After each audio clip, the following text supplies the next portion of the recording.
Hi guys, what's going on and welcome back to another drone video. Today I'm going to walk you through the best settings possible for the new Lito X1. I'm going to make sure that you get the absolute best quality out of this drone, and on top of that I'm also going to make sure that you get those smooth cinematic shots as well. Alright, with that said, let's dive in. Alright, first up we have white balance. Now shooting with the white balance set to auto is probably one of the more damaging things you can do to your drone footage, as it will change the temperature mid-shot. A good and simple way to set your white balance is to select auto and then switch it back off again. Next up we're gonna set our resolution to max, which is 4K. Now for the frame rates, most people will claim that you should shoot in 24 or 25 frames per second. For drone footage, I have found that shooting with those frame rates causes the drone footage to stutter. Therefore, I advise you to shoot in 30 frames per second instead.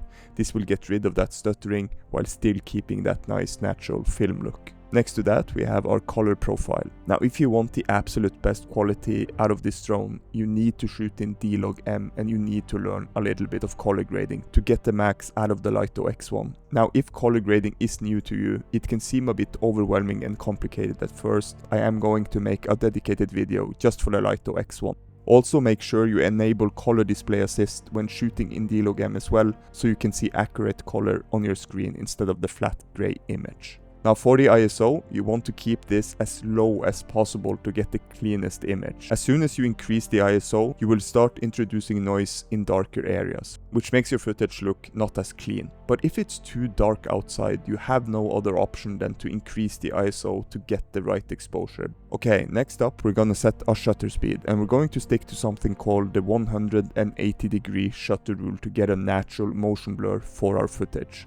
And in order to achieve this, we need to set our shutter speed to double the frame rates. So because we are shooting in 30 frames per second, we're going to set our shutter speed to 1/60. Now once you have applied these settings, you will probably find your footage to be way overexposed during daylight. This is where sunglasses comes into play, or in other words, ND filters. ND filters is a must-have to get the right exposure while keeping our preferred settings when flying a drone. Now when you buy ND filters, you will also get different strengths on them, so make sure to put on the filter that brings the exposure meter down to the right as close to 0 as possible with the settings I just mentioned.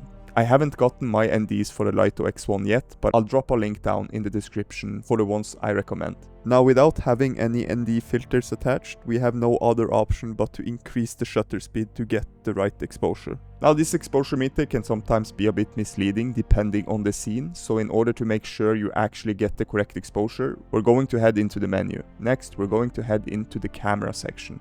Now we're going to scroll down and turn on something called overexposure warning. This will show zebra stripes in the areas that are too bright. Now we're just gonna lower the exposure until we see the stripes disappear from the sky to avoid blowing out the highlights. Now I don't recommend shooting with auto settings, but I do get that a lot of people prefer this, and the truth is that you will actually get a little more dynamic range when shooting in auto. But the biggest issue with shooting in auto is first and foremost, your shutter speed will drift away from the 180-degree shutter rule for that natural motion blur. But the more damaging part is that the exposure changes throughout the shot, going from brighter to darker to brighter again, and it just straight up ruins your footage. But I do have a workaround for this. So after setting your settings to auto, you can tap the screen and this will bring up a yellow box. Then tap and hold that box to lock the exposure.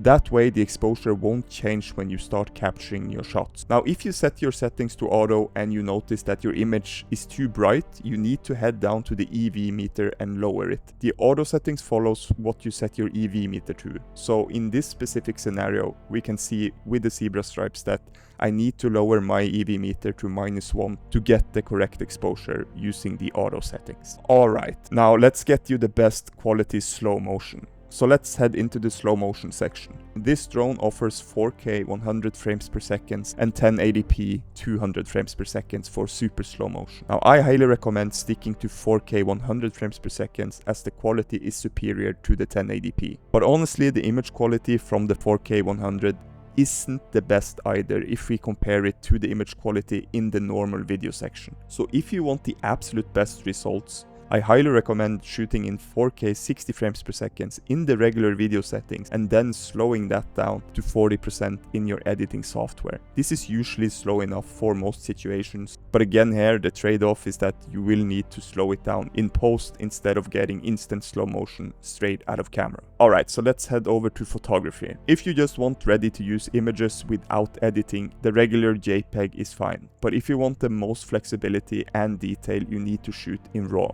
It preserves far more information for editing. Now you can also choose RAW plus JPEG if you want both options. And for the aspect ratio, 4:3 is the better option as it uses the full sensor. Now finally set the resolution to 48 megapixels for the most detailed images. This will let you crop heavily into the photo in post while still preserving great quality. But if you are taking photos in low light scenes, I highly advise you to use the 12 megapixel option instead, as it produces a much cleaner image in darker scenes. Okay, so next we're gonna head into the menu again and change a couple of things. The first thing we're going to do is to turn on the grid right below the exposure warning. This is a great composition tool that helps you frame your shots much better and get a much more professional look. To quickly explain the grid, what you should do is to try and place your subject along the lines or intersections for a more balanced professional composition. This will make your footage and your photos overall look much more professional. Alright, so next we're gonna change one more really important thing. So we're gonna head back into the menu and we're going to scroll down, and under style here we're going to set our sharpness to -2 and we're going to set our noise reduction to -2.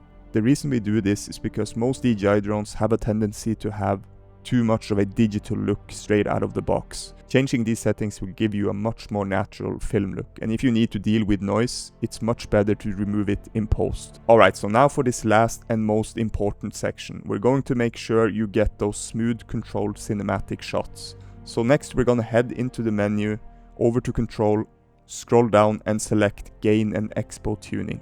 Also make sure cine mode is selected. First up is max angular velocity. This will adjust how fast the drone rotates left or right. Now I recommend to set this to around 20 degrees a second for a more controlled cinematic movement. Next up we have yaw smoothness. This settings helps soften your rotations, easing into and out of pans smoothly. I recommend keeping this somewhere around 12. Now for the brake sensitivity, it controls how quickly the drone comes to a stop after you let go of the stick. I usually keep this somewhere between 80 and 100 for a more graceful stop instead of a jarring brake. Okay, so next up we have the Expo settings. This is extremely important. These settings changes how sensitive the sticks are. So lower the values makes your movement smoother and more gradual, and higher the values makes the drone react too suddenly, which just looks jerky. So I always keep my Expo values extremely low for maximum control.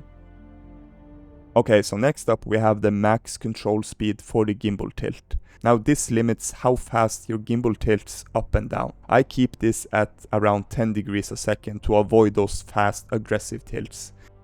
Next to that we have the tilt smoothness. This determines how gently the gimbal stops tilting after you let go of the wheel. I like to max this out to get that smooth glide in and glide out effect, because you don't want your camera to slam to a stop mid-shot. The gimbal tilt settings is extremely important to have nailed down because of all those great reveal shots. Now for normal mode, I kinda like things the way they are. The only thing I recommend changing in the normal section is to set the same values for the gimbal tilt as we did in cine mode. Now keep in mind that these settings are the settings I use and that I prefer, so I highly recommend that you actually just go outside and just play with these settings yourself, but using my settings can be a really good starting point for you. Now I leave my settings in the description if you want to copy them, and if you found this video helpful or you want more Lito X1 drone content, I would appreciate it if you could smash that like and subscribe button or drop a comment below, as that really helps with the algorithm. Thanks again for watching, and I'll see you guys in my next video. Fly safe.